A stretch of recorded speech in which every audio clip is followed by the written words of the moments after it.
The pain of betrayal is not something easy to digest.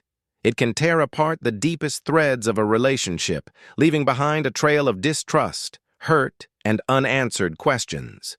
When infidelity enters the picture, what seemed like a solid union is often shattered, like a house of cards collapsing at the slightest touch. But what if we told you that betrayal doesn't have to be the end? What if, instead of viewing the mistake as irreparable, you saw it as an opportunity to reinvent and strengthen what already existed between you and your partner? Yes, it is possible to salvage a relationship after betrayal.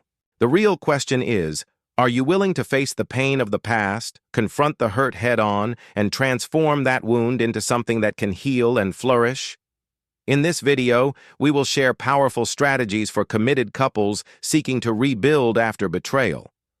We'll talk about how to restore trust, how to forgive without forgetting, and how to reignite the passion that was lost in the midst of pain. It won't be an easy or quick journey, but it is a possible one. We'll explore how communication can be the key to reconciliation, how forgiveness becomes a gift for both partners, and how consistent actions can create a new beginning. If you're ready to rebuild, if you're ready to give your relationship a second chance, then keep watching. After all, true love demands much more than just words. It requires action, patience, and the courage to move forward. Trust is a delicate thread that binds two people together, and when that thread breaks, what seemed like a solid connection can disintegrate into fractures. Couples facing betrayal find themselves confronting a monumental challenge: rebuilding that trust. The first thing to understand is that trust is not regained overnight. It requires time, patience, and above all, genuine actions that demonstrate commitment and remorse. For both partners, the one who betrayed and the one who was betrayed, rebuilding starts within each of them. It's not just about empty words or emotional promises, but about concrete changes in daily behavior. The betrayed partner needs to feel safe, and the one who betrayed must be transparent like a blank page. The one who caused the hurt must expose themselves honestly, without games or excuses, showing that honesty, vulnerability, and remorse are their new pillars. Now, the persistent question is, what can be done day to day to restore that trust? First, one of the most powerful steps is consistency. While words are important, it's through actions that true remorse is proven. A simple but meaningful gesture, like keeping promises on time, can slowly rebuild a broken bond. A look, a word, an act of affection. All must be genuine, without rushing to achieve forgiveness.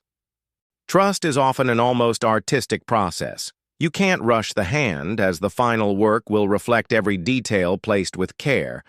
Couples who truly wish to rebuild trust must be willing to rebuild each other, brick by brick, without forcing or expecting perfection. And sometimes, silence is more valuable than 1,000 words, as it's in that space that respect and the time needed for healing reside. It's also important to remember that rebuilding trust doesn't mean forgetting what happened. The memory of the pain remains, but over time, it begins to blend with new moments of joy and reconnection. This process requires acknowledging that the path will be uneven. Like a mountainous road, there may be moments of fog, but there are also peaks of clarity and vision. There is no single right path for all couples, as every relationship is unique. The key lies in building a new understanding of yourselves and each other, in a space where love can be replanted. Thus, trust will be regained when both partners, with patience and courage, begin to renew their daily vows to care for one another, respect each other's limitations, and learn from mistakes. Forgiveness is one of the most complex and, at the same time, most powerful themes a human being can explore. After a betrayal, forgiveness can seem like a distant, almost unattainable concept. After all, how can you forgive someone who broke trust so deeply? The truth is that forgiveness is not about freeing the other person, but about freeing yourself. When you carry hurt and resentment, you're allowing the other person's mistake to define your future. Forgiveness, therefore, begins with recognizing that, if you want to move forward, You need to let go of the emotional weight that has been your companion since the moment of betrayal. Forgiving doesn't mean forgetting or justifying, but choosing peace over anger and vengeance. In the context of a marriage, forgiveness is essential for reconciliation to become possible.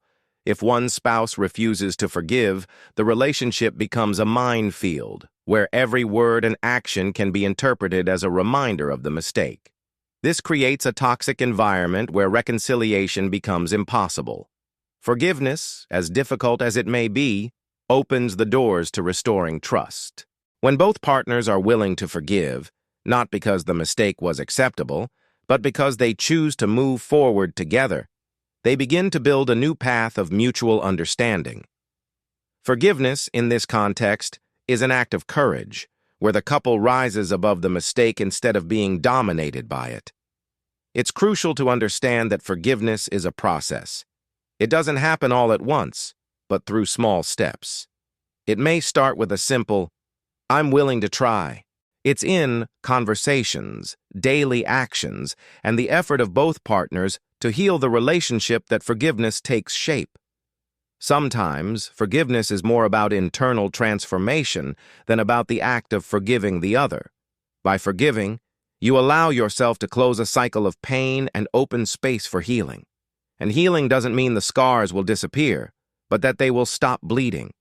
The journey of reconciliation begins when both partners are willing to look at the mistake in a new, wiser way, recognizing that, to move forward, forgiveness is the fuel for the relationship's transformation.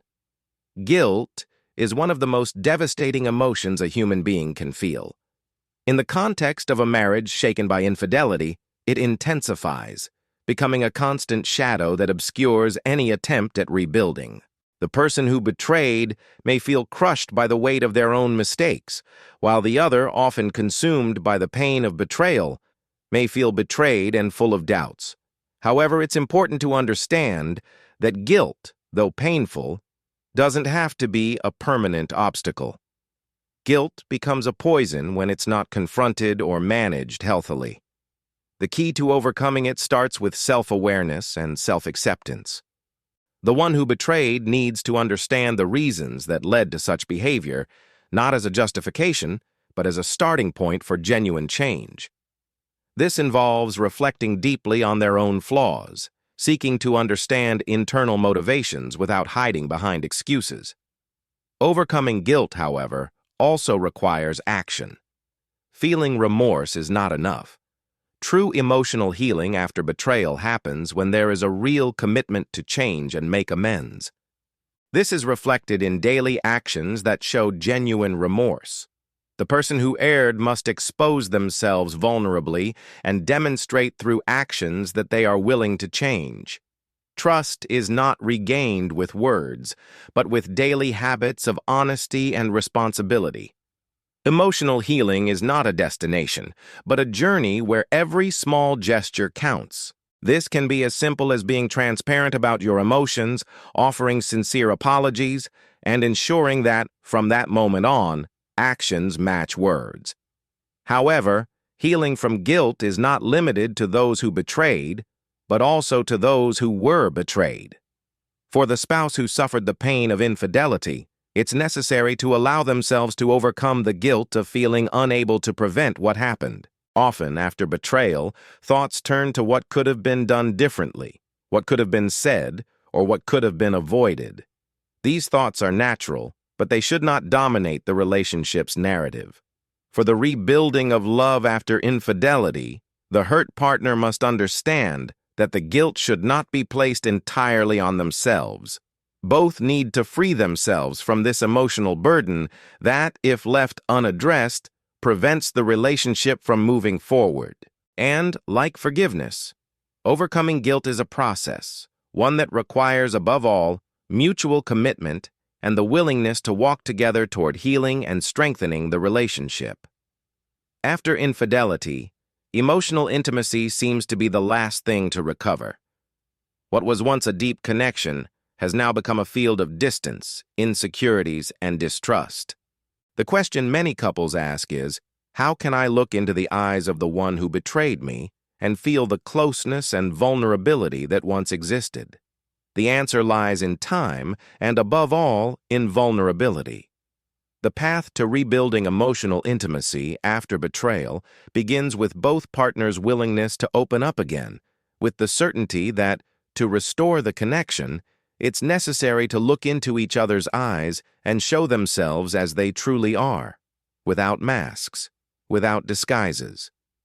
It's not just a simple communication exercise, but a commitment to being real, being genuine, even if the pain and shame are still present. In this rebuilding process, a crucial step is active listening.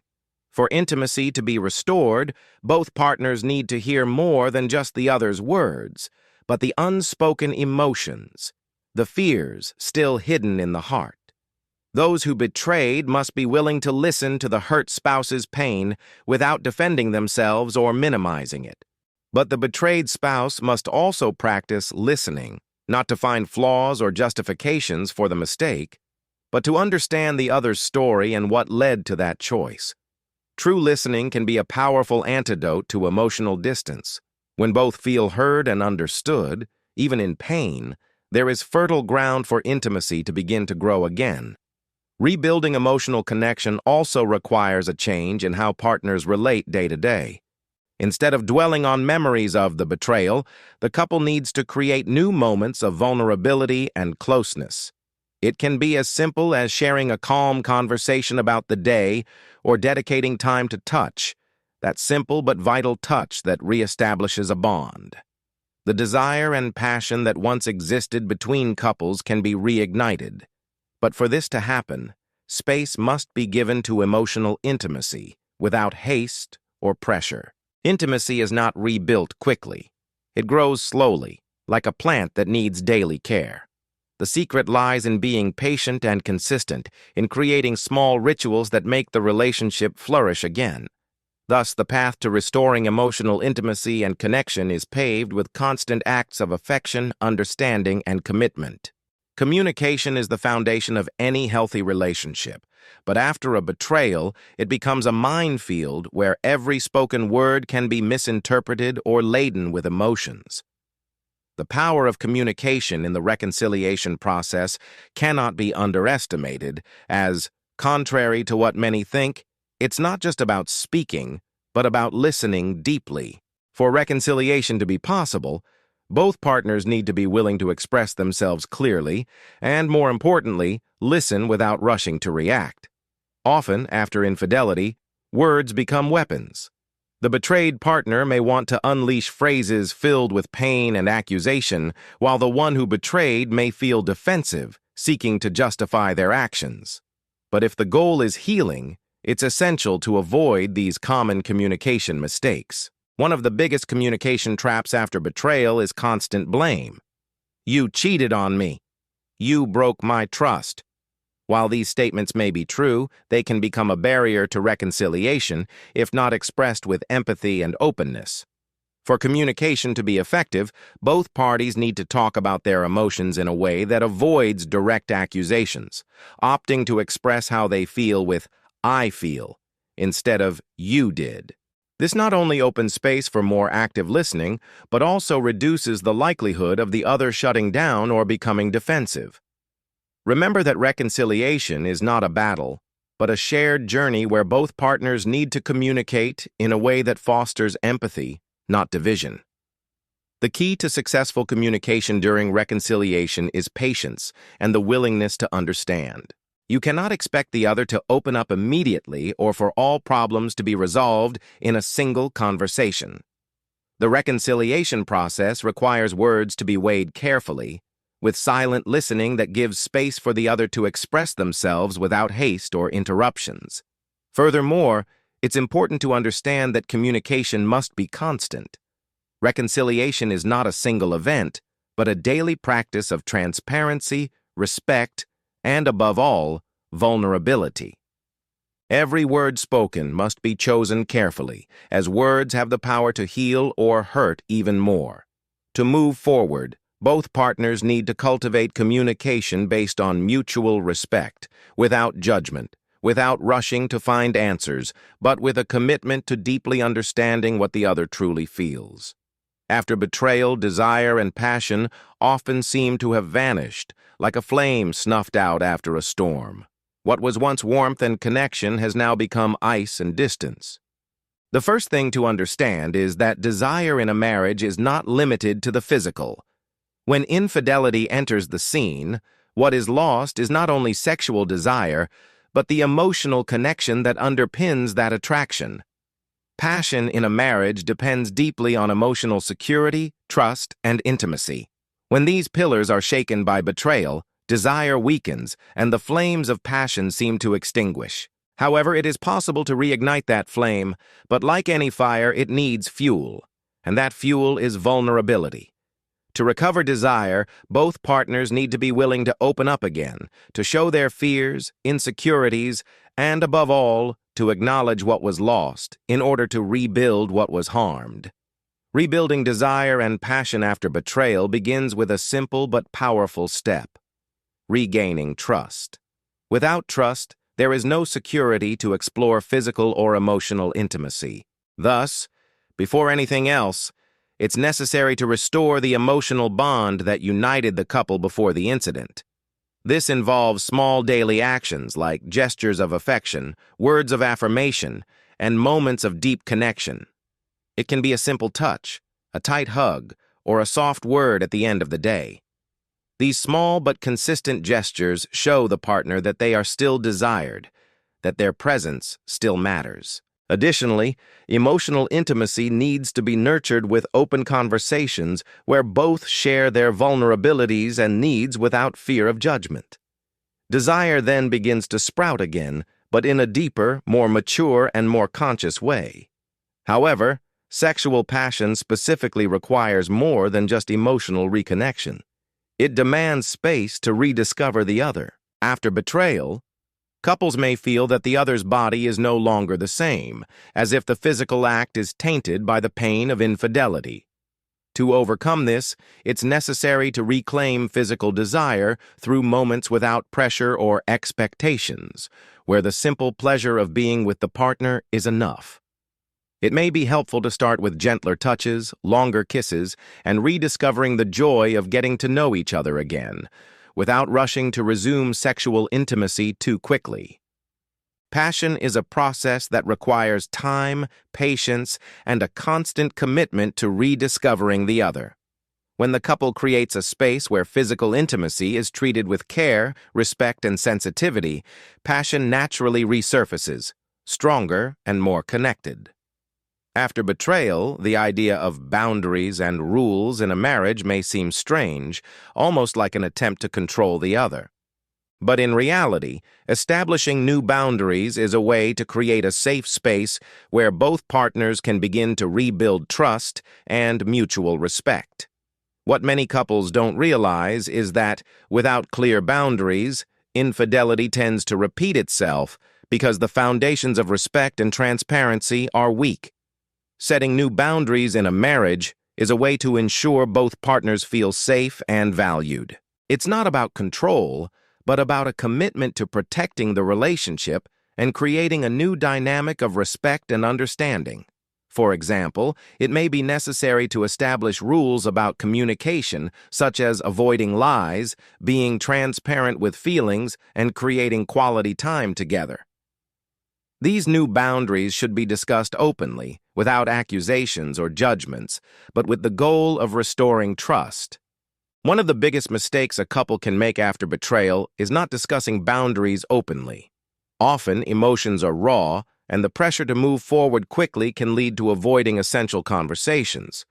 However, for reconciliation to be successful, it's vital that both partners are aligned on what is acceptable and what isn't.